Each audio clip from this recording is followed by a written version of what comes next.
हम लोग पिछले लेक्चर में क्वाड्रेटिक इक्वेशन स्टार्ट किए, जिसमें आपने पहला लेक्चर क्वाड्रेटिक इक्वेशन पढ़ा, क्वाड्रेटिक इक्वेशन के बारे में जाना। क्वाड्रेटिक इक्वेशन में आपने रूट्स फैक्टर प्रोसेस से कैसे निकालते हैं आपने सीखा। आज क्वाड्रेटिक इक्वेशन पे 2-3 क्वेश्चन करेंगे, इसके बाद अगला टॉपिक भी पढ़ेंगे। आप देख सकते हैं find root of the following equation by factorization. हमने एग्जाम्पल 1-2 आपको फैक्टराइजेशन मेथड से सॉल्व करके दिखाया था पिछले लेक्चर में। आपके एनसीईआरटी का ये क्वेश्चन है और उसी पर एक नेक्स्ट क्वेश्चन है find 2 number whose sum is 27 and product is 182। तो आप इसे पहला क्वेश्चन देखते हैं, फैक्टर प्रोसेस से करना है। आप देख सकते हैं ये क्वेश्चन, जिसमें मैंने आपको बताया था कि इसका और ये हम फैक्टर करते हैं जैसे आपने 9th में फैक्टर पढ़ा है। सॉरी, यहाँ पे इक्वल टू 0 होगा। तो आप सबसे पहले इस 5√2 का फैक्टर करेंगे तो 5 × √2 होगा, और यहाँ पे √2 है और √2 ये √2 × 1 होगा। इन चारों से 2 नंबर ऐसे लाने हैं जिससे आपको 7 मिले। तो आप देख सकते हैं, तो आपको मिलेगा ये। अगर हम यहाँ पे करें √2 × √2 तो हमें 2 मिलेगा, और ऑलरेडी 5 है तो 5 × 1 हमको 5 मिलेगा और यहाँ से 2 मिलेगा, और 5 और 2 को ऐड करेंगे तो 7 मिलेगा। तो यहाँ से आप इसको लिख सकते हैं √2x² plus 5x plus 2x plus 5√2 equal to 0। और हमने आपको बताया था कि इसका पेयर बना करके फर्स्ट 2 को एक साथ आप लेकर के कॉमन लेते हैं, फिर सेकंड 2 का। तो जैसे कि हमने इसमें से कॉमन लिया, इसमें से सिर्फ कॉमन आपको x मिल सकता है, तो x कॉमन लेंगे तो √2x मिलेगा प्लस 5। नेक्स्ट सेकंड में से आप नेक्स्ट 2 सेकंड जो हैं आपके, उसमें से आपको √2 कॉमन मिलेगा, तो यहाँ से आपको √2x मिलेगा और यहाँ प्लस 5 मिलेगा इक्वल टू 0। अब आप देख सकते हैं दोनों में ये कॉमन है अगेन, तो आपको मिलेगा √2x प्लस 5 एंड सेकेंड में मिलेगा x प्लस √2 इक्वल टू 0। इन दोनों को अलग अलग 0 के इक्वल लेंगे तो √2x प्लस 5 इक्वल टू 0, तो ये मिलेगा x इक्वल टू -5/√2। ये x की वैल्यू आई। इसी तरह आप यहाँ पे x प्लस √2 इक्वल टू 0 लेंगे, सेकेंड टर्म को भी 0 लेंगे, तो ये मिलेगा x इक्वल टू -√2। तो यहाँ x की आपको 2 वैल्यू मिली, एक वैल्यू आया -5/√2 और दूसरी वैल्यू आया -√2। तो इस तरह से आपने इस क्वाड्रेटिक इक्वेशन को सॉल्व किया और x की दोनों वैल्यू आई। इसको आप चेक भी कर सकते हैं पुट करके कि ये आंसर है या नहीं।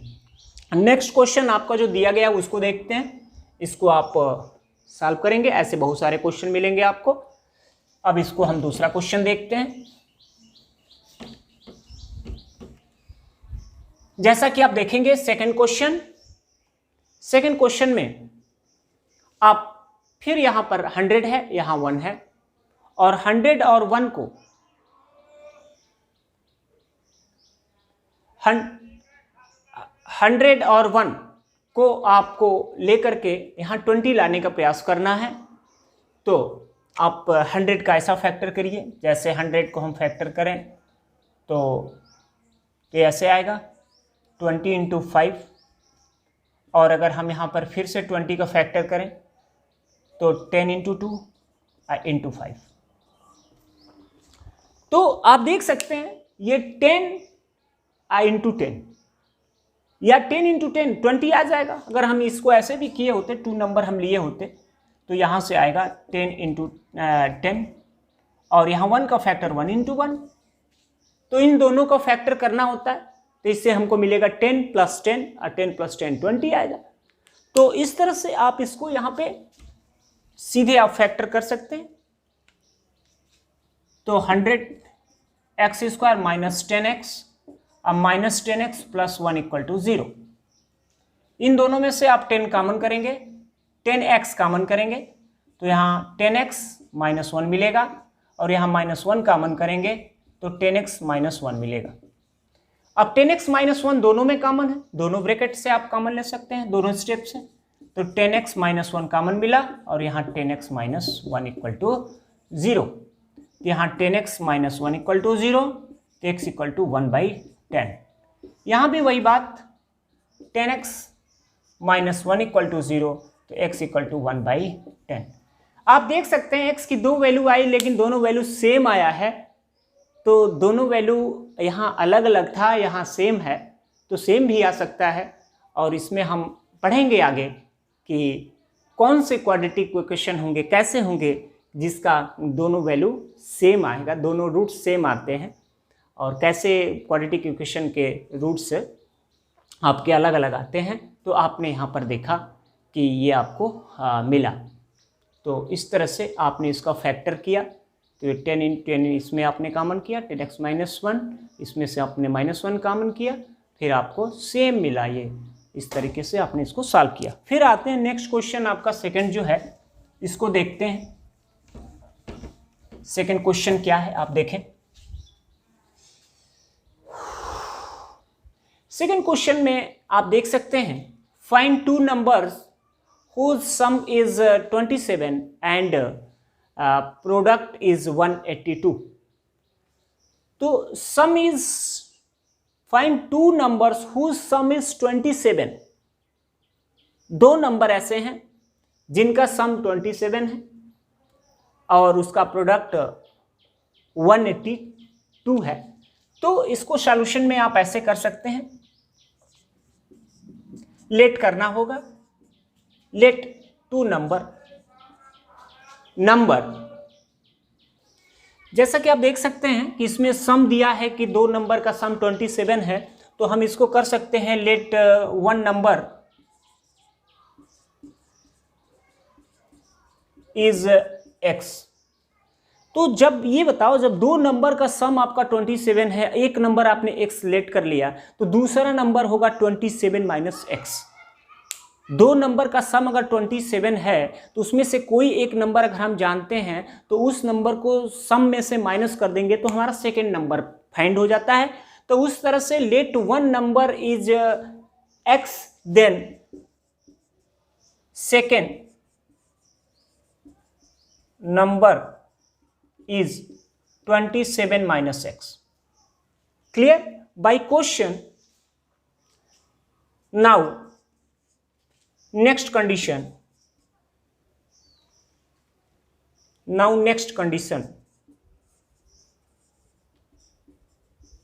आप नेक्स्ट कंडीशन में देख सकते हैं कि ये दोनों नंबर का प्रोडक्ट को बोला है 182। तो यानी इसको हम मल्टीप्लाई करेंगे x into 27 minus X equal to 182। तो इसका मल्टीप्लाई कर लीजिए आप, तो माइनस एक्स स्क्वायर आएगा प्लस 27x आएगा और इक्वल टू 182 आएगा। इसको आप इधर लाइए, तो minus X square plus 27x minus 182 equal to 0।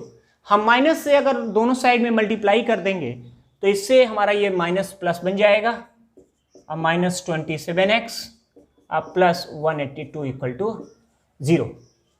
अभी आपने स्टेटमेंट के हेल्प से आपने क्वाड्रेटिक इक्वेशन बनाया और वो आपने x वेरिएबल लिया है। तो इस क्वाड्रेटिक इक्वेशन को आप सॉल्व करेंगे और x की वैल्यू को फाइंड करेंगे। तो आपको मैंने बताया था कि इस इधर 182 है और ये आपका 1 है, तो 182 और 1 का ऐसा फैक्टर करना है जिससे दो ऐसे फैक्टर मिले जिनको सम करके या सब्ट्रैक्ट करके हम माइनस 27 ला सकें। यही तरीका होता है। तो आप इसको सॉल्व करेंगे कि 182 का हम फैक्टर कैसे करें। जैसा कि आप इसको ऐसे सॉल्व कर सकते हैं, 182 2 से आप डिवाइड करिए, 9 1 7, हमको मिला 2 इंटू 13 इंटू 7, ये हमें फैक्टर में मिला है। और इन तीनों से 2 नंबर ऐसे फिर से फाइंड करने हैं जिससे आपको ये 27 मिले। आप देख सकते हैं कि यह आपका होगा 7 इंटू 2 14 और इंटू 13, तो 14 और अगर 13 को लेके चलें तो हमें मिलेगा 27। तो इस तरह से हम लिख सकते हैं x square minus 14x minus 13x अब प्लस 182। अब आप पेयर बना करके कॉमन करेंगे, यहां से आपने इन दोनों को लिया, x कॉमन करेंगे तो x माइनस 14 आएगा, यहां से आप 13 को कॉमन करेंगे तो x माइनस 14 आएगा, और x माइनस 14 दोनों में से कॉमन करेंगे आप तो ये दूसरे में x माइनस 13 आएगा इक्वल टू 0। अब आप x की वैल्यू अलग अलग करके फाइंड कर सकते हैं, दोनों को अलग अलग जीरो करके। x माइनस 14 इक्वल टू 0 तो x equal to 14 and x equal to x minus 13 equal to 0 तो x इक्वल टू 13। आप किसी एक को ले लीजिए, अगर एक को आप 27, एक को अगर आप x लिए हैं तो दूसरा है 20x minus 7, then two numbers are 14 and 13। यही दो नंबर हैं जिनका सम आप करिए, देखिए 27 आ जाएगा, जिनका मल्टीप्लाई कीजिए देखिए 182 आ जाएगा। तो आपने उन दोनों नंबर को फाइंड कर लिया बाय क्वाड्रेटिक इक्वेशन मेथड से, और आपने उसको इक्वेशन को सॉल्व किया फैक्टर मेथड से। तो इस तरह से दिए गए स्टेटमेंट में आप इक्वेशन बनाते हैं सबसे पहले, इसके बाद उसको सॉल्व करते हैं।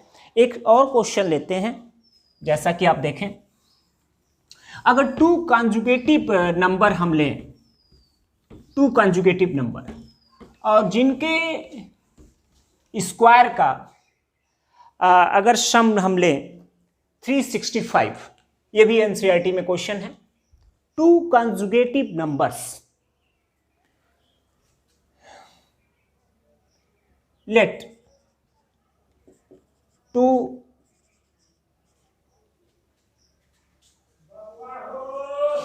consecutive two consecutive numbers are x and x plus 1। अगर कोई नंबर कंजुगेटिव आप लेते हैं, जैसे मान लीजिए सपोज करिए कि हमारा नंबर एक 5 है तो 5 के बाद 6 आता है, या आपने 4 लिया तो 5 आएगा। तो या आप कंजुगेटिव नंबर मिल कैसे रहा है, कोई भी जो भी नंबर है उस नंबर में आप अगले नंबर को लाने के लिए 1 ऐड कर रहे हैं। तो आप किसी भी नंबर को अगर आपने एक नंबर x सिलेक्ट कर लिया तो दूसरा नंबर x प्लस 1 होगा।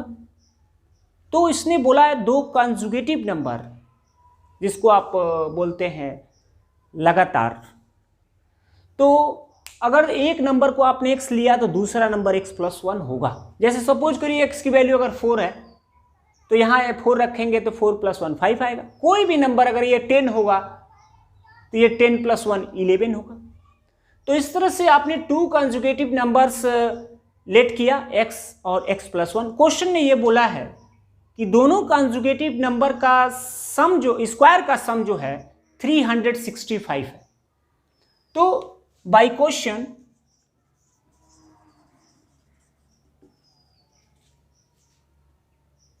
X square plus x plus 1 का होल स्क्वायर इक्वल टू 365।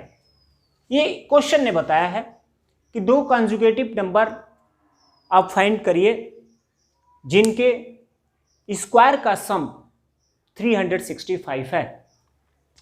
तो इसको आप सॉल्व करेंगे तो X square plus 1 plus 2x equal to 365। यहां से ये होगा 2x स्क्वायर प्लस 2x, और इसको आप इधर लाएंगे माइनस 364 इक्वल टू 0। तो इसमें से आप 2 इससे डिवाइड करेंगे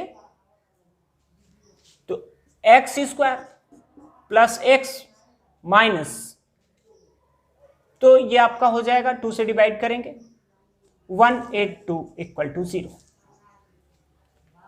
आप देखेंगे यहां भी जैसा कि अभी आपने क्वेश्चन देखा था 182, ये 13 और 14 आपको मिले थे, जिसमें अगर इसको हम ऐसे करें X square plus 14x minus 13x minus 182 equal to 0,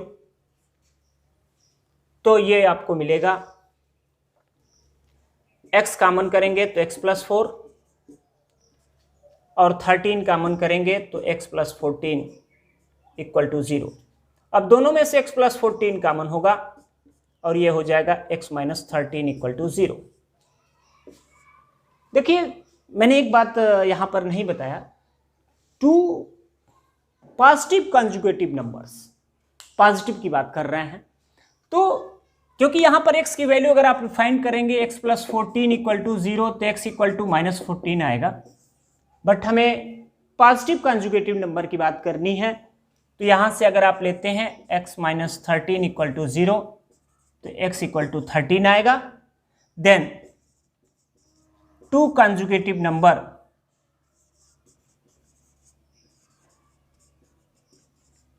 numbers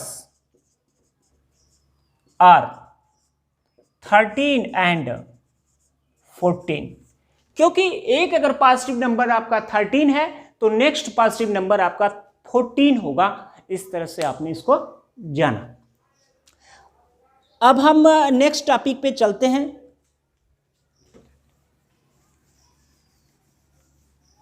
ध्यान से इसको समझिएगा।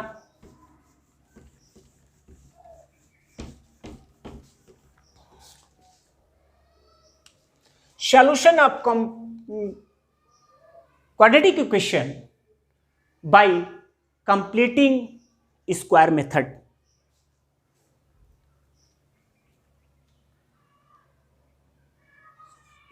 Solution of quadratic equation by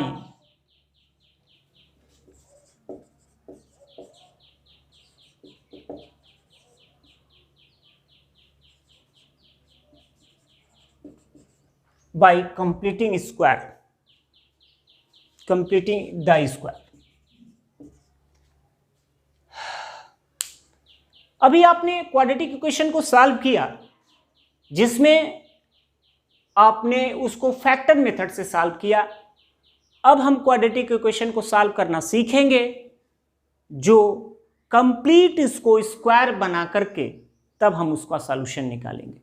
जैसा कि आप देखें, हम ले रहे हैं इक्वेशन, क्वाड्रेटिक इक्वेशन, ड्रेटिक equation ax square plus bx plus c equal to 0। आप इसका फैक्टर करते थे और आपने सॉल्यूशन निकालते थे, लेकिन कुछ ऐसे क्वाड्रेटिक इक्वेशन मिलेंगे जिसका फैक्टर आपके लिए परेशान करेगा, आपको आसानी से उसको नहीं किया जा सकता। तो उसको आप कैसे करते हैं, कंप्लीट उसका स्क्वायर बनाते हैं, उसको इस पूरे पोर्शन को हम कंप्लीट स्क्वायर कर लेते हैं। जैसा कि आप ये ऐसे देखें, आप अगर x square minus 4x plus 4 था इक्वल टू 0, तो इसको हम डायरेक्ट लिख सकते थे x माइनस 2 का होल स्क्वायर इक्वल टू 0, और फिर हम इसको सॉल्व करते थे, आसानी से निकल जाता था। तो इसको कंप्लीट स्क्वायर बनाने के लिए ध्यान से समझिएगा, सबसे पहले हम क्या करते हैं कि इधर के पोर्शन को, लेफ्ट राइट साइड के पोर्शन को 0 बनाते हैं, मतलब उसके पोर्शन को हम लेफ्ट साइड में ले आते हैं। दूसरी बात कि एक्स स्क्वायर के कोफिशिएंट को +1 करते हैं।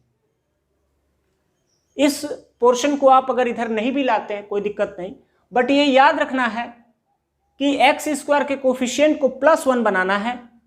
या +1 तभी बनेगा जो एक्स स्क्वायर का कोफिशिएंट अगर कुछ भी है 1 के अलावा, तो उसको वहां से हटाना है। और ये हटाया कब जा सकता है, वो दोनों साइड में उतने से आपको डिवाइड करना होगा। तो divided by A on both side,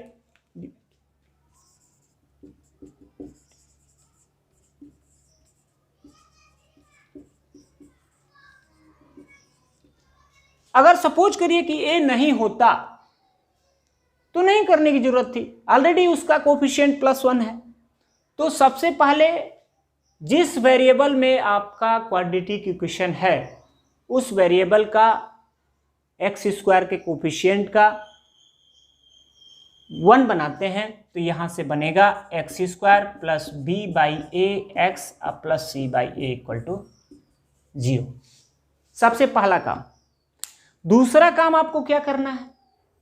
दूसरा काम अब आपको ये करना है कि x के कोफिशिएंट का हाफ, x का कोफिशिएंट है आपका b/a, इसका हाफ यानी कि 1/2 से मल्टीप्लाई, हाफ का स्क्वायर यानी b/2a का स्क्वायर यानी b²/4a²। सबसे पहले आपने क्या किया कि x² को कोफिशिएंट को 1 बनाएंगे। 1 बनाने के बाद जो x का कोफिशिएंट होगा उसका हाफ, अगर x का कोफिशिएंट 0 है तब तो कोई दिक्कत नहीं, उसका हाफ भी करेंगे तो 0 ही होगा, स्क्वायर करेंगे तब भी 0 होगा। अगर ऐसा नहीं है तो x के कोफिशिएंट का हाफ का स्क्वायर को सम करेंगे दोनों साइड में, एडिंग ऑन बोथ साइड, तो आप करेंगे b²/4a² adding on both side. ये प्रोसेस था। आप देखें, सबसे पहले आपने क्या किया, x² के कोफिशिएंट को +1 बनाया, याद रखिएगा। फिर इसके बाद x के कोफिशिएंट का हाफ करेंगे /2 एंड उसका स्क्वायर करके दोनों साइड में ऐड करेंगे ताकि वैल्यू में डिफरेंस भी ना आए। तो यहां से देखेंगे x² + b/a(x) + b²/4a² और प्लस c/a को उधर ले चलिए, b²/4a² आपने ऐड कर दिया माइनस c/a। अब आप देखेंगे कि ये पोर्शन ऐसा करने पर जो आएगा उसमें से 3 टर्म अगर आप लेते हैं तो वह होल स्क्वायर बन गया। देखिए आप किसका होल स्क्वायर बन गया, यह x + b/2a का होल स्क्वायर बन गया। देख सकते हैं आप, ये बनेगा ही बनेगा अगर ऐसा है तो। और इसको आप सॉल्व करेंगे तो ये 4a² एलसीएम होगा और यह b² - 4ac होगा। तो ये का होल स्क्वायर इक्वल टू ये आया। अब इसका स्क्वायर है तो दोनों साइड का स्क्वायर रूट ले लेंगे आप, तो यहां से आपको मिलेगा x + b/2a = ±√b² - 4ac/2a।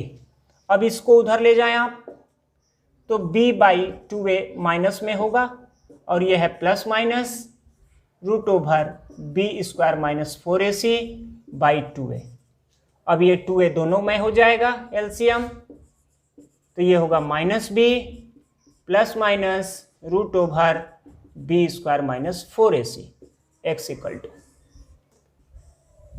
अब आप देख सकते हैं कि यहां x की 2 वैल्यू आएगी, एक बार हम प्लस लेंगे और एक बार हम माइनस लेंगे। अगर दोनों को हम अलग अलग लिखें अल्फा बीटा करके तो आपने देखा ये मिलेगा x = इसको अगर हम अल्फा ले लेते हैं फर्स्ट रूट तो -b +√b² - 4ac/2a। और अगर आप एक दूसरे को बीटा लेते हैं तो -b -√b² - 4ac/2a। तो ये मेथड जो था कंप्लीट, उसको स्क्वायर बना करके क्वाड्रेटिक इक्वेशन को हम सॉल्व करते हैं। x की 2 वैल्यू आई, एक वैल्यू को अगर हम अल्फा बोलें, दूसरे वैल्यू को हम बीटा बोलें, तो यहां से एक बार प्लस लेंगे तो एक वैल्यू, माइनस लेंगे तो सेकंड वैल्यू आएगी। इस तरह से आप इसको सॉल्व करते हैं। अब क्यों? अभी मैंने पहले बताया था कि क्वाड्रेटिक इक्वेशन सॉल्व करते हो तो एक्स की वैल्यू कभी कभी सेम आती है, कभी अलग अलग होती है, डिस्टिंक्ट होती है। तो अब ये डिपेंड करता है इस बी स्क्वायर माइनस 4ac पे। सपोज करो कि ये माइनस बी में एक बार plus root over B square minus 4ac add हो रहा है और एक बार सबट्रैक्ट हो रहा है। तो बी स्क्वायर माइनस 4ac की वैल्यू अगर जीरो है, zero, B square minus 4ac की value, root B square minus 4ac नहीं, सिर्फ बी स्क्वायर माइनस 4ac की वैल्यू अगर जीरो है तो रूट ओवर जीरो यानी जीरो, तो जीरो को माइनस बी में ऐड करेंगे या सबट्रैक्ट करेंगे माइनस बी ही रहेगा। तो यहां से आप देख सकते हैं कि if B square minus 4ac equal to zero then alpha equal to beta equal to minus B by 2a। यानी बी स्क्वायर माइनस 4ac की वैल्यू अगर उस क्वाड्रेटिक इक्वेशन में, कौन से quadratic equation, ax square plus B X plus C equal to zero में, A B C क्या है आपको पता है, बी आपका एक्स का कोफिशिएंट है, ए आपका एक्स स्क्वायर का कोफिशिएंट है, सी आपका कांस्टेंट टर्म है।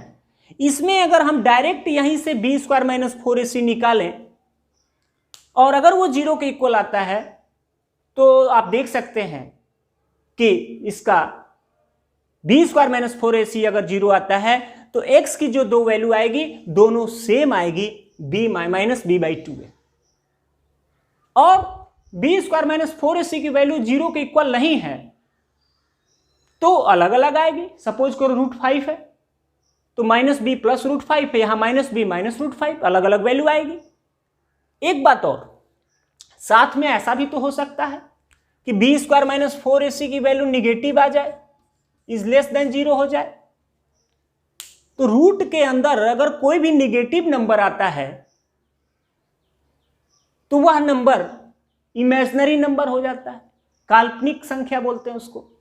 तो जब भी बी स्क्वायर माइनस 4ac, ये आगे हम और बढ़िया से डिटेल पढ़ेंगे, या तो जीरो के इक्वल होगा या जीरो से ग्रेटर होगा, तो x की जो वैल्यू आएगी वह रियल आएगी। यानी क्वाड्रेटिक इक्वेशन के जो रूट आएंगे वो रियल होंगे। अगर सिर्फ जीरो के इक्वल है तो रियल होने के साथ साथ वो दोनों सेम होंगे, और अगर ग्रेटर देन जीरो है तो रियल तो होगा ही लेकिन दोनों अलग अलग होंगे, डिस्टिंक्ट वैल्यू मिलेगी। बट अगर बी स्क्वायर माइनस 4ac आपको जीरो से इजलेस आता है तो हम कहेंगे कि क्वाड्रेटिक इक्वेशन की रूट्स आपके रियल नहीं आएंगे, इमेजिनरी वैल्यू मिलेगा। उसके बारे में भी हम आगे डिटेल में पढ़ेंगे, 11th में और डिटेल में आपको पढ़ने को मिलेगा, उस लेवल तक हम ले चलेंगे आपको। तो इस तरह से अभी इस पर हमें डिटेल, इसी को बी स्क्वायर माइनस 4ac को हम एक नाम देते हैं, डिस्क्रिमिनेंट बोलते हैं, इसको बोलते हैं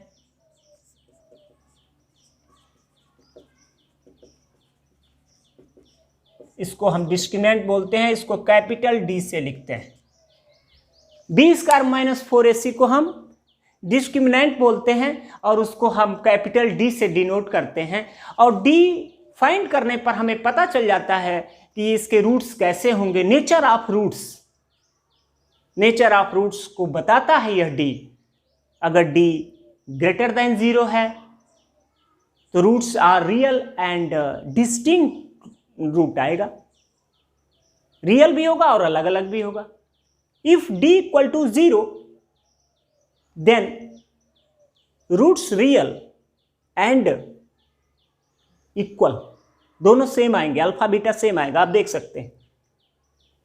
और B square minus 4ac is less than zero, तब आपका इमेजिनरी वैल्यू मिलेगी, x की वैल्यू नॉट रियल, यानी क्वाड्रेटिक इक्वेशन की रूट्स आपके रियल नहीं होंगे। तो इस तरह से इसके बारे में भी हम डिटेल आगे पढ़ेंगे। तो आप इसी मेथड को हम लोग सिद्धराचार्य का मेथड भी बोलते हैं।